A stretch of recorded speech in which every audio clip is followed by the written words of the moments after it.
Marami na rin tayong tutorial nito, pero ito iba naman. Kung sakaling nagkaganito yung GMA for the box nyo, alam nyo yung paano gagawin.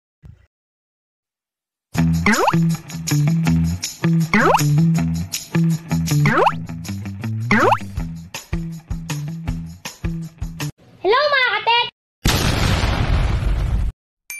Yan pa, 1K na po si DIY Pinoy Technician Official, pa-support naman po. Okay, welcome back ulit sa ating YouTube channel. May simpleng tutorial tayo dito sa GMA for the box.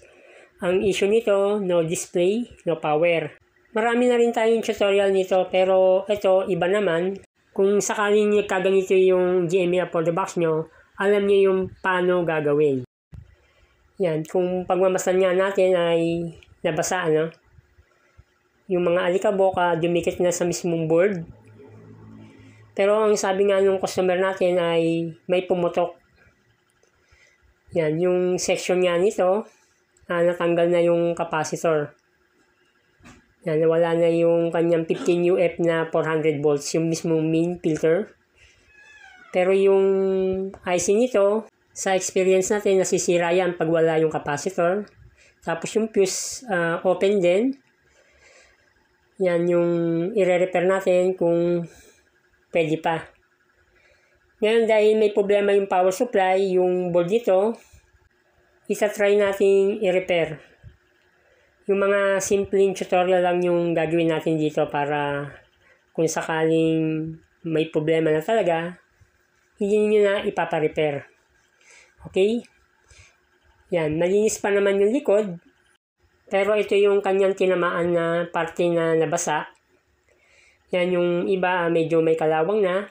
Ito, simpleng paraan lang to kung paano natin i-repair. Ang unang step na gagawin natin dito, kailangan natin laban. Gamit lang tayo ng tubig na may sabon.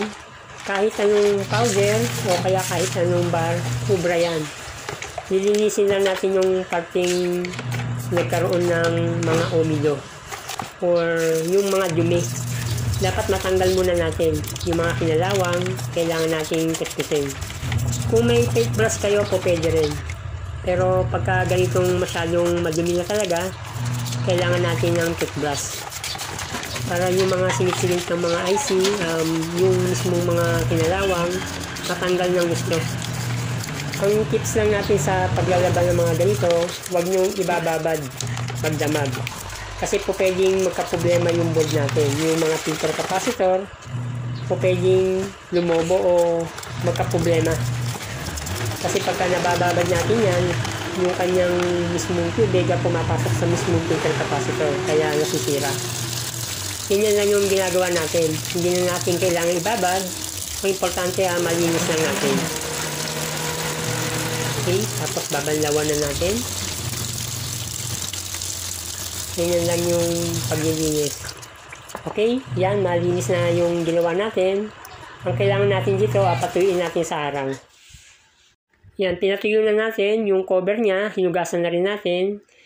Ito yung cover ng tuner. Tinanggal ko lang para matuyo rin yung nasa loob ng tuner niya. Ngayon, itatry na natin kung magpa-function na yung ating unit. Okay, yan, nalinis na natin. Ito yung kanyang board. Napatuyo na rin natin. Ngayon, kitang-kita na natin yung parting may sumabog nga. Ibig sabihin na yung filter capacitor nga nito, malamang nito nag-umido. Pumutok yung fuse. Nagka-problema rin yung kanyang regulator IC.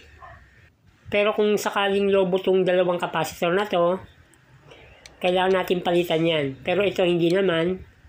Kaya okay lang yan. Ang naging problema nito dito sa kanyang power supply dahil niya may pumutok, meron tayong isang solution dito para magawa. Pwede kayong gumamit ng charger ng cellphone, yung 2 ampere. Para makasapat dito na gagamitan natin ng USB to USB.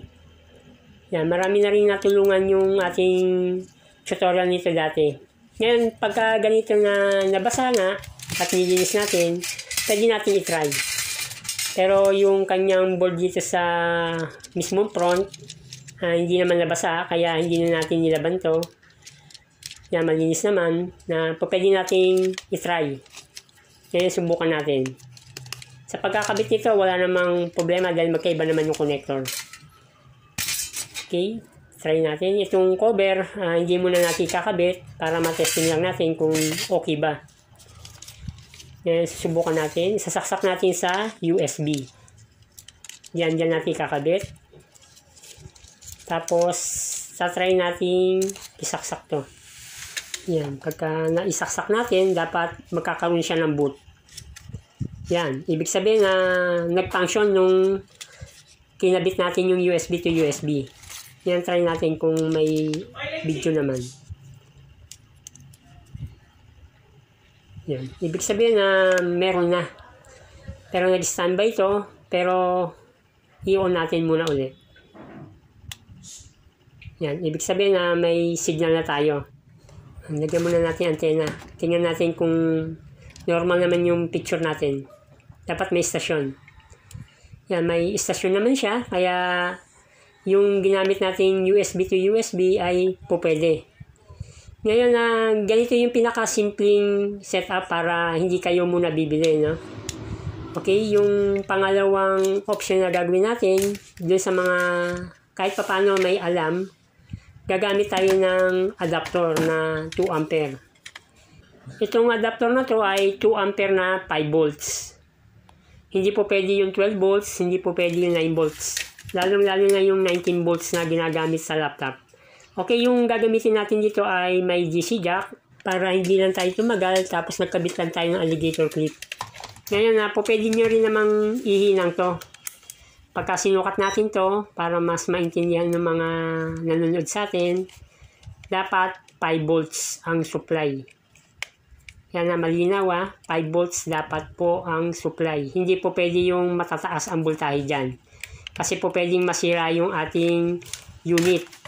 Mas lalong matutuluyan. Ngayon yung 5 volts po natin na supply, itong red. Kung mapapansin nyo po yung diode natin ay may guhit, yan po yung negative. Yan po natin ikakabit yung positive na supply. Yung 5 volts po. Okay? 5 volts po yung supply dyan. Tapos yung negative po natin yung dito sa mismong cover. Pwede nyo pong hinangin. Tinanggal ko lang po to. Tapos dito lang po natin ikakabit yung ating negative ng supply. Ngayon dahil dinedemo lang po natin, dito lang natin iipit yung alligator clip muna. Yan nagkaroon na rin po siya ng boot na nagkaroon na rin siya ng GMA. Okay, simpleng paraan lang po para mabuo natin yung dalawang ginawa natin. Okay, ang gagawin po natin dito ay isasara na lang po natin at final testing po tayo. Okay, sa ganitong setup, yung ginamit nga natin ay DC jack, yung positive natin, nakakonect yan po sa negative ng diode. Tapos yung negative natin ay nakakonect sa body ng tuner. Ganyan lang yung setup na ginawa natin para mabuhay natin yung unit natin. Okay, kung hindi pa po kayo nakakapag-subscribe sa aking YouTube channel, huwag pong kalilimutan mag-subscribe. Click nyo na rin yung ating notification bell button para updated po kayo sa ating video. Maraming salamat po.